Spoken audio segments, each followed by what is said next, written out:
I'm Trisha. And I'm Amy. And we are lots of TNA. Gets us every time. Because it's funny. It is funny. And then I hear people say, are you going to do TNA? And then other people who are sitting around who don't know what they're talking about are like, what? Oh. So I was at a birthday party and this older gentleman, he's like, back in my day, TNA meant something else. I'm like, but it's Trisha and Amy. Right? TNA. Oh. Dirty old man. Because clearly we didn't use that for any other purposes other than Trisha and Amy. Trisha and Amy. Yeah. It just fits. We are TNA. Yeah, absolutely. So this week we're going to talk about wife, and we've talked about kids so much, and now we're going to try really hard to focus on the husbands. And we're going to try really hard to stay on topic. Yeah, so it's not easy. No, invariably the conversation seems to always go back to Children. Momming. Yeah. Just like I said earlier, two moms can't get together and not talk about their kids. It's like walking through Target and not buying anything. Things like that just don't happen. Pert near impossible. Pert near. I love it when you say that. It cracks me up. Alright, so wifing is hard because my husband is so home. many reasons. Right. But we love them. They're the best. They are. But like mine is home all day with kids in the summertime because he's a teacher. And so he's had no adult contact at all. And then I am the busiest in my job in the summertime. And so all I want to do when I come home from work is be left alone for a little while. But he's ready to talk to an adult. And I get that. I don't blame him. I'm pretty sure I'm that same way after he's been gone for whatever he needs to be gone for. And then the minute he comes home, I probably... So I get it. But it can be a little difficult. Sometimes you just need a minute to decompress. And sometimes it takes me a really long time upstairs to change my clothes. I may lay on the bed for a little while. After I get home from work, I just need a minute. Mom, I'm changing! Yeah, don't come up here. It's taking me a real long time to find the sweatpants I want to wear when they're already on. Because let's face it, the minute any of us walk in the door, we're in our comfy pants, clothes. Can't wait. Can't wait to get comfy clothes on. Even if I'm going to go out again later that night, which, let's face it, rarely happens, I will still put on my comfy clothes. You have to. I cannot lay around in jeans. I can't do it. It's like impossible. No. And I'm sure it's true for everyone that works. You're making decisions and you're on point all day. All day. So when you come home, you need to just totally relax and get your comfy clothes on and not make any decisions for a few minutes. No, I don't want to have to make any decisions. Sometimes that's the hardest part, is not having to make any decisions, but yet you're being pulled in so many decision-making ways. And I get home and they've got 100,000 questions for me, and I'm like, well, can't you just go ask your dad?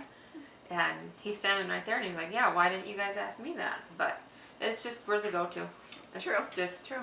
Yeah. How it is. Even in, families where moms and dads are both there all the time and helping the kids all the time. I just think it's just natural inborn is what I was going to say, but that's not the word I was looking for. Ingrained into them that they need to ask their moms. Well, and kids get savvy over as to what to ask mom and what to ask dad. Yeah. And they know how to work the system. Clever. They know how to work the system. They think they're so clever. But right. But they forget moms and dads talk to each other. And we've actually said that. Do you not think we talk? Do you not think we communicate with one another? Because team effort here. It did not fly with your dad, and it's not going to fly with me, and vice versa. Although sometimes there are some questionable things made when it's just dad. But you know what? Then he can deal with it, not me. So, but they all want to go to the pool tomorrow, and so then he promised them that we could go to the pool tomorrow because they tried to go today and it was closed. So now we have to go to the pool tomorrow on opening day when it's 90 degrees out. But it's going to be so much fun. Wear your sunscreen. Totally, because I don't tan. This is tan for me. I've been outside a few times this year. I've already gone from red right back to white. So those are the only colors I own. But then the dads walk outside, and 2 seconds later they're a beautiful brown, beautiful hue. It's just it's so annoying. He'll go mow the lawn, come back in, and he's all nice and dark and tan, and then I'll mow the lawn and I'll come back and I'm as red as my hair. I mean, it just happens. And dads, I don't even think they wear sunscreen ever. No. Yeah, we have to spend meticulous time. Oh. Now I'm the sunscreen queen. I mean, I will sunscreen the kids all day long. I'm constantly going, what time do we put sunscreen on them? Do we need to put some more on them? Because I'm so terrified anyone's going to get burned, because then the mom guilt will hit. And then, because we're going to feel like it's our fault. Well, and I make the kids do their own now that they're a little Smart. older. But that mom wonder is still there of, okay, when did they apply? Did they need to reapply? Did they do it good enough?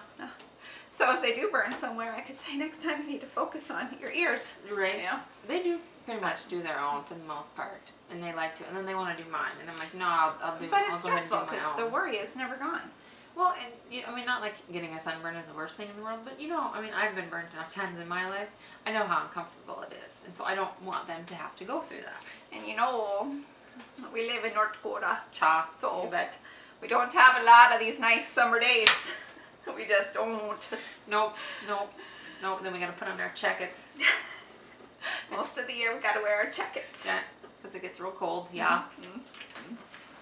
So it's great to have these nice warm days, but it's also stressful because we It's gotta so much plan work. more for the warm days than. It's so much work. See, here we are talking about the kids again when we were going to talk about husbands. We tried. It just We always tried. just goes right back to them. Those kids. So, I don't really know how we could ever just talk about the husbands. It's hard. It's hard. Yeah, because I had something to talk about, but now all I can think about is the kids. But has people ever mentioned to you, or like if they see you by yourself, do they ever say, oh, is your husband babysitting the kids? And sometimes I have to bite my tongue. It really depends on who it is and how they say, whether or not I'll correct him and say, no, he's parenting. He's not Right. babysitting. Dads don't babysit. Dads are just as capable of watching the kids as moms. Even though sometimes we may not think that they do it right, they do it their way, and everyone's fine and fed, and Just alive at the end. they're fine. They're gonna make it. They'll be fine. But like when they were younger, before I would leave, I had this whole list of, no, this is what you need to do. This is what you need to do. So stressful. But they got it. No, They've seen us do they'll be it. fine. They know what we're doing. Just keep them alive. Right, and they'll feed them. They'll eventually get them to bed. Might not be when we want them to go. But then if they're going to be home with them, then they're going to have to deal with it. So, but no, I mean, they're fine. They'll be fine. Right? No, I'm just teasing. They're fine. They're fine. But like, yeah, I mean, I was gone one time for a week, and people were saying to Eric, oh, I bet you can't wait till Amy comes home so you can have some help again. And he's like, the house will be more clean when she gets home, and the kids and I will be just fine. And this is when the big boys were babies. So, it's fine. He used to get a little offended, I think, that people don't, but it's just people just don't expect the dads to do stuff because that's not the way it used to be. But it's pretty much the trend now to where moms and dads are doing more equal work. Oh, absolutely. And they they should. absolutely should. They absolutely should. Nor should they keep score, though. No. If mom does a little more, that doesn't give dad a break. And if dad does a bit more, that doesn't mean mom needs a break. No. It It's should a be team fair effort, no and matter equal. what, forever. Absolutely. Sometimes, though, when hockey season gets a little long, I do get the whiny, it's not fair voice in the back of my head, and I try super hard to keep it in, but I can't say that I'm always real good about it. But that's where you have to be sure to communicate. There you go. You There can't you go. stop communicating. And he talks about hockey, and it just sort of goes in one ear and out the other. I'm listening, but I'm not remembering. And that's okay, because sometimes I'm talking, and I'm sure he doesn't really care what I'm talking about. But as long as he's listening, just And maybe not sometimes, retaining. you just need to let somebody vent and get it out. Absolutely, absolutely. But I don't know if we really got a whole lot of wife and talk. We still more talked about the kids and ourselves. But at least we tried. We tried. We gave it the old college try. Maybe next time. Well, yeah, we'll see. We'll see. Which one of my kids told me one time that was just a fancy way of saying no. It is. It kind of is. It's a fancy way of saying no. Well, thank you, everybody. Yeah, thanks for tuning in. Hope you enjoy it. Comments. We enjoy the comments when either on Facebook or on the YouTube page. And Yeah, we've had wonderful support. It's Yeah. awesome. thanks, everybody.